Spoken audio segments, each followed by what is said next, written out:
നമസ്കാരം. Editor live breaking ന്യൂസിലേക്ക് സ്വാഗതം. Celebrating 50 years. Majestic jewellers. Mangalam കൂട്ടായിയിൽ യുവാവിനും സുഹൃത്തിനും നേരെ കത്തിവീശി ആക്രമണം. യുവാക്കൾ പുഴയിൽ ചാടി രക്ഷപ്പെട്ടു. മുഖ്യപ്രതികളെയും 2 കൂട്ടാളികളെയും തിരൂർ പോലീസ് അറസ്റ്റ് ചെയ്തു. കൂട്ടായി വാടിക്കൽ അമ്മദുകടവത്ത് വീട്ടിൽ ഫാസിലും സുഹൃത്ത് അറഫാത്തുമാണ് ആക്രമണത്തിന് ഇരയായത്. ഫാസിലിനെ ആക്രമിക്കുന്നത് തടയാൻ ശ്രമിക്കുന്നതിനിടെയാണ് അറഫാത്തിന് നേരെയും ആക്രമണമുണ്ടായത്.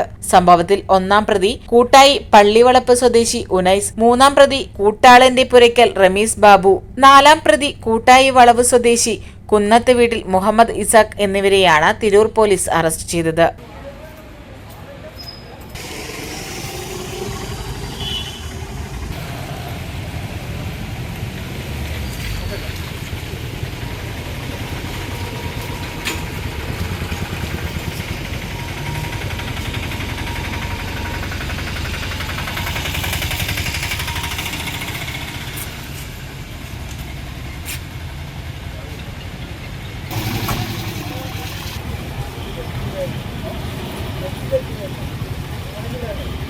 കഴിഞ്ഞ ദിവസം വൈകിട്ടാണ് സംഭവം. ഇരുവരും പുഴയിലേക്ക് ചാടിയതിനാലാണ് സംഘത്തിന്റെ കയ്യിൽ നിന്ന് രക്ഷപ്പെട്ടത്. ഫാസിലിനെ ഇടതു കൈയിലും അറഫാത്തിനെ കാലിലും മുറിവേറ്റു. ഒഴിഞ്ഞു മാറിയതിനാലാണ് ഇരുവർക്കും കഴുത്തിൽ പരുക്കേൽക്കാതിരുന്നത്. വ്യാഴാഴ്ച രാത്രി കൂട്ടായി പള്ളിവളപ്പിൽ വെച്ചുണ്ടായ വാക്കുതർക്കത്തിന്റെ വൈരാഗ്യത്തിനെ ഉനൈസ് സുഹൃത്തുക്കളെ സംഘടിപ്പിച്ച് ആക്രമണം നടത്തുകയായിരുന്നു. പിടിയിലായവരെല്ലാം വിവിധ കേസുകളിൽ പ്രതികളായിട്ടുള്ളവരാണെന്ന് പോലീസ് അറിയിച്ചു. തീരദേശ സാമൂഹ്യ വിരുദ്ധ സംഘങ്ങൾക്കെതിരെ കർശന നടപടികൾ സ്വീകരിച്ചു വരികയാണ് തിരൂർ പോലീസ്. കഴിഞ്ഞ മാസം പരസ്പരം ഏറ്റുമുട്ടിയ 9 പേരെ കൈയോടെ പിടികൂടി വധശ്രമ കുറ്റം ചുമത്തി അറസ്റ്റ് ചെയ്തിരുന്നു. അതിന് പിന്നാലെയാണ് യുവാക്കൾക്ക് നേരെ കത്തിവീശി ആക്രമണമുണ്ടായിരിക്കുന്നത്. രാഷ്ട്രീയ സംഘർഷങ്ങൾ പതിവായിരുന്ന തീരദേശ മേഖലയിൽ ശ്രമകരമായ നടപടികളിലൂടെ യായിരുന്നു പോലീസ് സമാധാനം പുനഃസ്ഥാപിച്ചത്.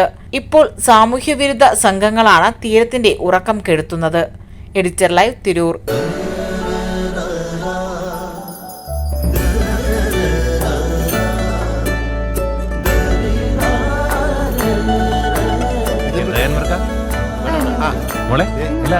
ഓൾമോസ്റ്റ് എല്ലായി. ഈ ഒരു ഡിസൈൻ മാത്രം കണ്ടില്ല. അതിനെന്താ, മോൾ ആ ഡിസൈൻ ഞങ്ങൾക്ക് അയച്ചത്. ഞങ്ങൾ അതേപോലെ ഡിസൈൻ ചെയ്ത് മാല വീട്ടിലെത്തിക്കാം. ആഹാ, അത് കൊള്ളാലോ. ഇപ്പൊ എന്നെ ഡിസൈൻ അയച്ചുതരാം. അപ്പൊ അനക്ക് വേണ്ടല്ലേ? Celebrating 50 years. Majestic jewellers.